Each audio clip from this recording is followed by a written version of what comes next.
E aí, pessoal, tudo bem? Meu nome é Lucas, eu vou ser um dos monitores de farmacologia, tá? Nesse semestre para vocês. E na aula de hoje a gente vai falar um pouquinho sobre farmacodinâmica, tá? A gente vai entrar um pouquinho nesse assunto, um assunto bem tranquilo, tá? Bem teórico e simples, mais introdutório em relação à disciplina de farmacologia, mas não menos importante, tá? Então aqui eu coloquei o roteirinho da nossa aula de hoje. A gente vai falar primeiro sobre o conceito de farmacodinâmica, o que que ela é. Vamos falar sobre a interação fármaco-receptor, os principais alvos biológicos dos fármacos, algumas propriedades farmacológicas, fármacos agonistas e antagonistas, e por último, já no finalzinho da aula, sobre índice terapêutico e janela terapêutica também. Então, passando para o conceito de farmacodinâmica, o que que ela é?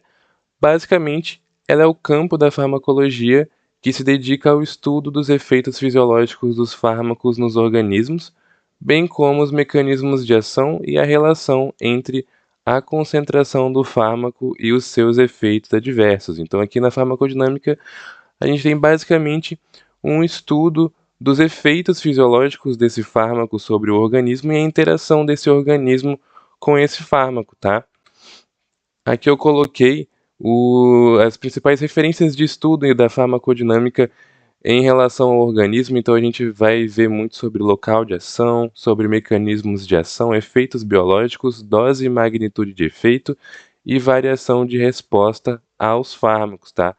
Esses são os componentes em que a farmacodinâmica se refere no seu estudo, tá? No seu campo de estudo da ciência.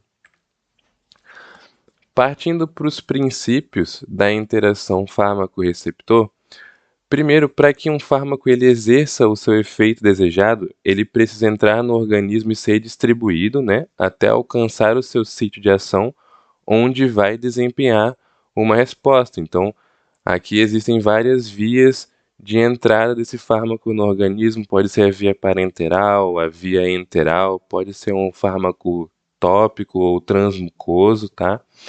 E a interação desse fármaco receptor é fundamental para que esse remédio, esse medicamento, exerça seus efeitos, funcionando de modo análogo ao modelo chave-fechadura.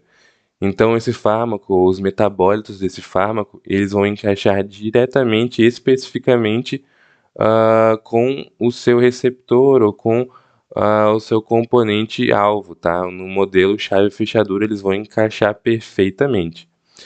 E o sítio de ligação, aqui vai ser o local onde o ligante, ou seja, o fármaco, ele se liga ao receptor para formar esse complexo.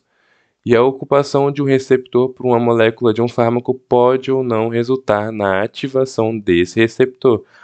Isso vai depender de como e qual vai ser a função desse fármaco. Um fármaco ele pode ativar uma via, pode inibir uma via, pode alterar essa via, tá? Vai depender ali da função daquele fármaco. Falando agora sobre os tipos de ligação e a especificidade farmacológica, as interações entre o fármaco e o receptor ocorrem por meio de ligações químicas, que a intensidade afeta o tempo de ação desse fármaco e a influência na reversão dos efeitos colaterais. Então, o tipo de ligação é fundamental para a interação entre o fármaco e o metabólito para que esses dois componentes permaneçam juntos e produzam ou bloqueiem algum efeito. Ligações fracas, também chamadas de ligações reversíveis, são as mais utilizadas e consistem na combinação de várias ligações, como a força de Van der Waals, ligações de hidrogênio e interações iônicas. Já as ligações mais fortes, que são as ligações irreversíveis, como a ligação covalente, são as mais raras de serem utilizadas, pois resultam na inativação permanente do receptor. E elas são menos utilizadas por vários motivos, mas dentre um deles é por conta desse risco de não ter a possibilidade de inativar essa via. Então, isso pode representar um risco biológico caso esse fármaco seja utilizado de uma maneira indevida, pode trazer ali vários efeitos adversos para o paciente ou para quem venha a utilizar esse fármaco.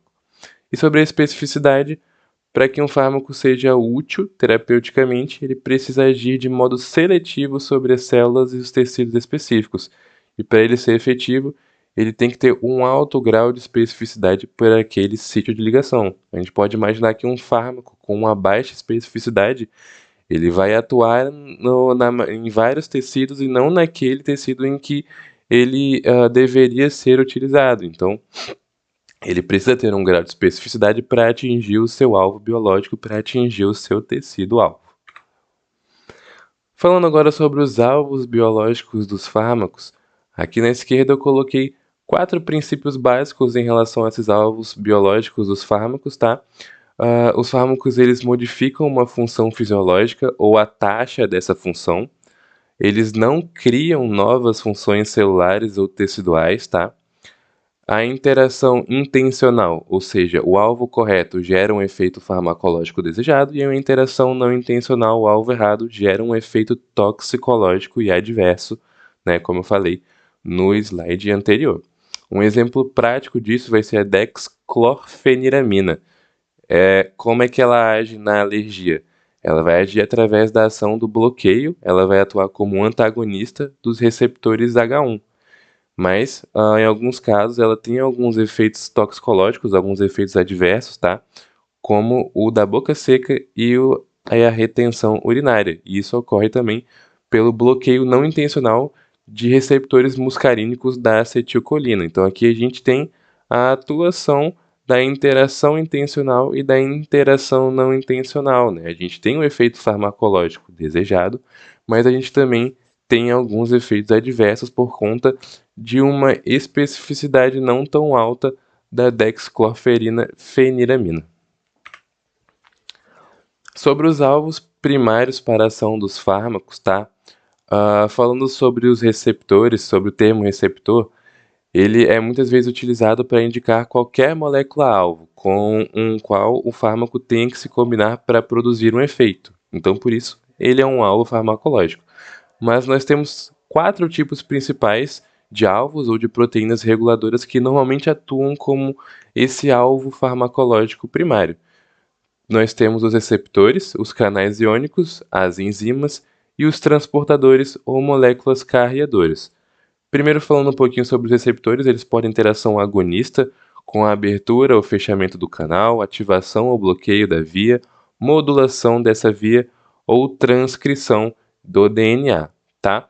E também podem ter atuação como antagonistas, que nesse caso não vão surtir efeito ou vão bloquear alguma via.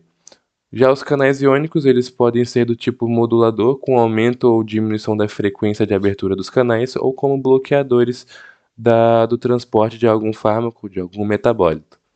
As enzimas, elas podem estar relacionadas às funções de inibição, à função de falso substrato. Aqui no caso do falso substrato, a gente vai ter um bloqueio ou uma inibição da continuação de uma via metabólica, ou como um profármaco. Um profármaco é aquele fármaco que, quando nós administramos no paciente ou em alguma pessoa, esse fármaco ele precisa ser metabolizado antes de ser ativado. Então, esse fármaco, quando ele é administrado, ele está na sua forma inativa, ele é um profármaco. Ele precisa ser metabolizado, por exemplo, por uma via hepática, e posteriormente ele se transforma na sua forma ativa e pode atingir o seu alvo biológico. E sobre os transportadores ou as moléculas carreadoras, elas vão atuar no transporte adequado, no bloqueio do transporte ou no acúmulo de metabólitos. Falando sobre os receptores, eles são moléculas proteicas cuja função é reconhecer os sinais químicos endógenos e responder a estes sinais químicos, tá? Fazendo parte do sistema de comunicação e coordenação funcional entre as células. Os receptores não ocupados não influenciam os processos intracelulares, mas, em contrapartida, os receptores ocupados alteram as propriedades físicas e químicas que levam à interação com moléculas celulares, causando uma resposta biológica. Então, somente os receptores ocupados vão promover essa resposta biológica. Sobre os 4 tipos de receptores que nós temos, primeiro os receptores ionotrópicos, também chamados de canais iônicos. Eles têm uma ação rápida em milissegundos, causam alterações no potencial da membrana, no potencial de ação da membrana, ou na concentração iônica no interior da célula. Como, por exemplo disso, a gente tem os receptores colinérgicos nicotínicos. A gente tem também os receptores metabotrópicos, que são acoplados à proteína G. Também tem uma ação rápida, mas aqui é um pouco mais lentificada em relação aos ionotrópicos. Aqui a ação ocorre em segundos. Eles sofrem uma extrema ação dos fármacos e geram fosforilação de proteínas, como os adrenoreceptores alfa e beta. Nós temos receptores ligados a enzimas, também chamados de quinases, que têm ação em horas, aqui é ainda mais identificado, promovem a fosforilação de proteínas e do próprio receptor, como os receptores de insulina. E a gente tem os receptores intracelulares, receptores nucleares, que também têm ação em horas, agem no núcleo, causando fosforilação de proteínas e alteração da expressão gênica pela transcrição de genes. Aqui, como exemplo, nós temos os receptores esteroides. Falando especificamente sobre os canais iônicos ou os canais iônicos regulados por voltagem, por definição, são canais regulados por diferença de potencial de ação ou por voltagem, tá? Ou seja, são alterados por mudança no potencial transmembrana.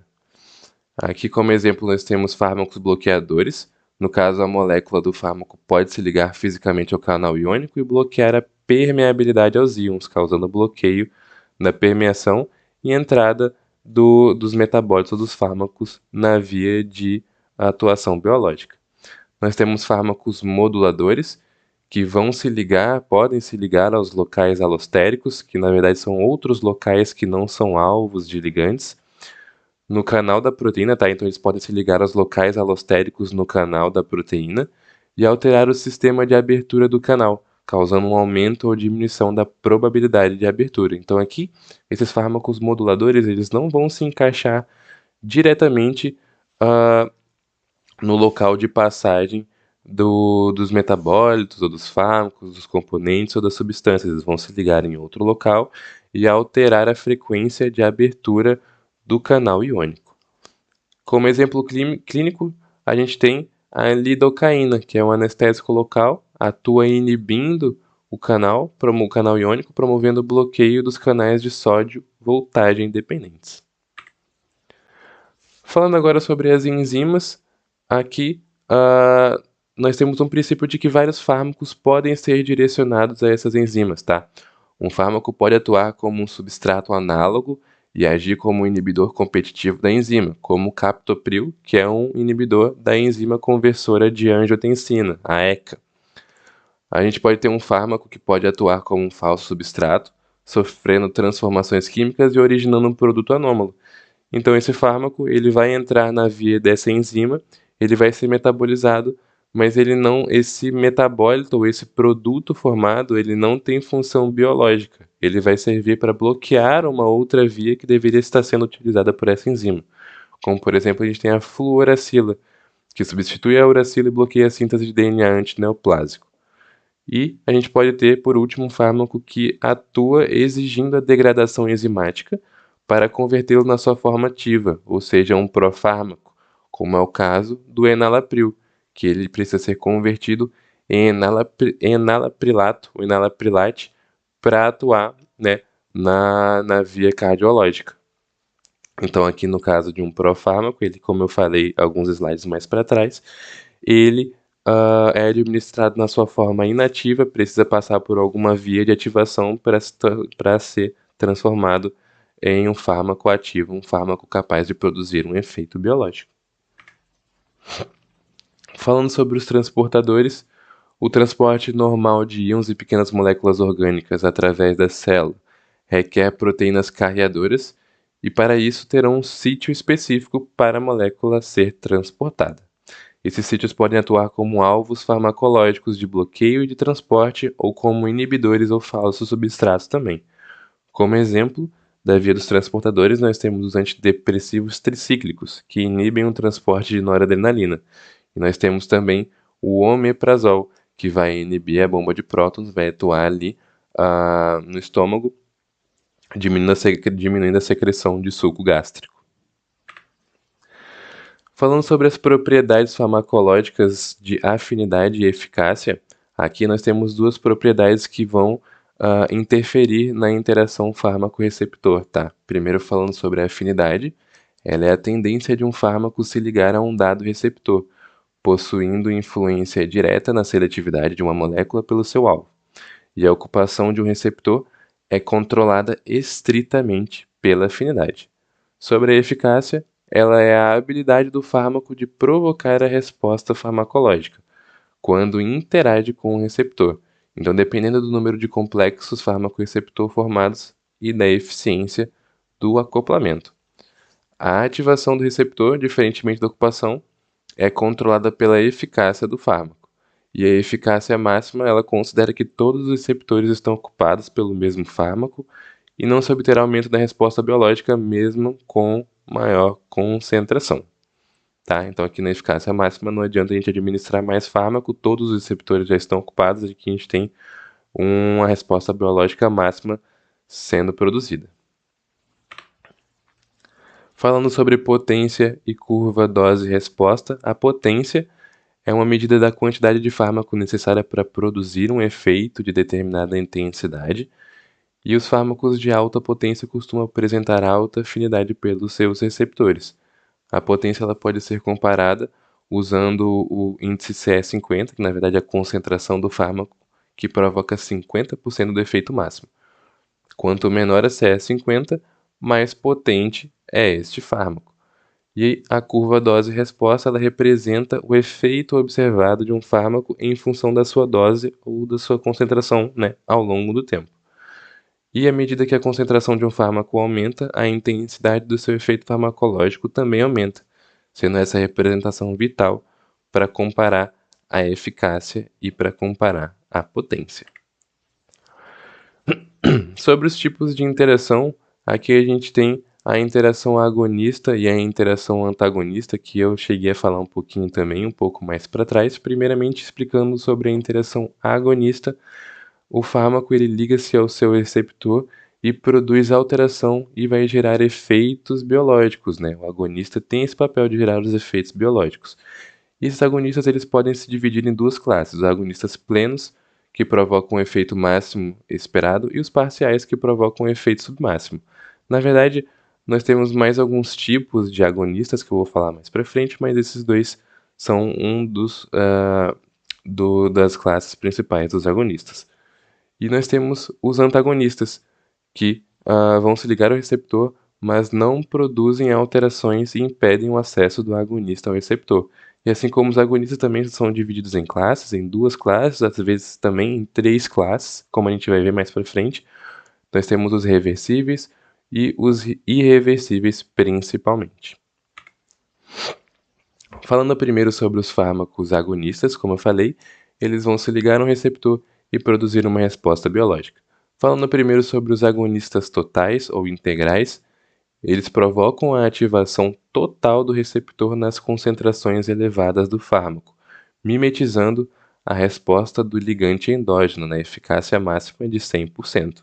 Se a gente olhar aqui no gráfico, a gente tem ali um agonista total, em que ele vai ter uma ativação total em grandes concentrações, em elevadas concentrações do fármaco. Já o agonista parcial ele tem atividade intrínseca maior do que zero, mas a sua ligação resulta na ativação de menos de 100%, mesmo em concentrações muito elevadas onde não atinge a eficácia máxima. Então aqui a gente tem o resultado na ativação de menos de 100% dos receptores. E a gente tem o agonista inverso, que ele é um pouco mais incomum. Ele liga-se a uma conformação inativa do receptor e exerce um efeito farmacológico oposto ao dos agonistas, provocando uma resposta aquém da linha base, uma eficácia abaixo de zero. Ele vai se ligar e vai produzir uma resposta farmacológica diferente daquela que era esperada pelos outros dois agonistas. Falando agora sobre os antagonistas, eles vão se ligar ao receptor com alta afinidade, mas têm atividade intrínseca ou eficácia nula, resultando em nenhuma resposta. Eles podem diminuir o efeito do agonista quando presentes também. O uso de fármacos antagonistas não quer dizer que a gente não vai ter um efeito biológico acontecendo, a gente pode ter a diminuição desse efeito biológico que está sendo provocada por um agonista, muito provavelmente pela competição pelo sítio da via metabólica. Então, falando sobre os principais antagonistas, nós temos o antagonismo competitivo reversível, em que o fármaco ele se liga ao mesmo local do agonista e mantém o receptor inativo. A adição do antagonista ela reduz a ocupação do receptor pelo agonista, mas o efeito é superável com o aumento da dose do agonista. Então, se a gente aumentar a dose do agonista, a gente vai ter uma maior probabilidade desse agonista se ligar ao sítio e continuar aquela via metabólica indesejada, tá? Sobre o antagonismo competitivo irreversível, o antagonista ele se liga permanentemente, muito provavelmente por ligações covalentes, impedindo a ativação da via biológica pelo agonista. A reversão do efeito ela é insuperável, mesmo com o aumento da dose do agonista, como por exemplo a aspirina nas enzimas COX. E a gente tem por último o antagonismo não competitivo. Ele age em um sítio distinto do agonista e evita que o receptor seja ativado pelo agonista, que ocorre uma redução do efeito máximo causado pelo agonista. Não há competição pelo sítio aqui nesse último caso. O agonista ele vai se ligar ao seu sítio normal, ao seu sítio em que ele produziria um efeito biológico, mas o antagonista vai também estar ligado a esse receptor em outro sítio, impedindo que aquela via biológica seja ativada. Falando agora sobre índice terapêutico e janela terapêutica, o índice terapêutico é a relação entre a dose que produz toxicidade em metade da população, DT50, e a dose que produz o efeito eficaz ou clinicamente desejado em metade da população, a DE50. Então, a fórmula de cálculo do índice terapêutico vai ser a dose que produz toxicidade em metade da população, a DT, sobre a dose que produz o efeito clinicamente eficaz, DS50. Então, DT50 dividido pela DS50. E quanto maior for esse índice terapêutico, maior é a margem entre as doses efetivas e a dose letal, definindo a segurança do fármaco. Então, aqui a gente quer que essa margem seja maior, seja grande, para que a gente não tenha uma janela terapêutica menor, uma janela terapêutica curta de um fármaco, porque dessa forma a aplicação desse fármaco vai ser mais difícil, vai ser mais restrita. Como exemplo, a gente tem a varfarina, que é um exemplo de fármaco com índice terapêutico pequeno, enquanto a penicilina possui um índice terapêutico bem amplo. Então, essa varfarina, no caso, ela tem uma janela terapêutica ou um índice terapêutico curto, então uma variação menor na concentração de varfarina em um paciente, uma administração errônea, tem uma grande chance de produzir efeitos adversos, efeitos toxicológicos, enquanto a penicilina tem uma maior tolerância quanto à margem de segurança. Ela pode ser administrada em uma margem de segurança bem ampla, que não vai oferecer riscos maiores ao paciente ou àquela pessoa que esteja tomando a penicilina. Aqui estão minhas referências, tá? Qualquer dúvida, podem me chamar no grupo, qualquer coisa podem vir falar comigo. Eu vou disponibilizar também uma lista de questão para vocês, tá? Com mais ou menos umas 20 questões. Vou mandar também um PDFzinho com flashcards. Qualquer coisa podem me falar, qualquer sugestão também sobre a aula podem falar. Espero que tenham gostado e muito obrigado pela atenção. Valeu!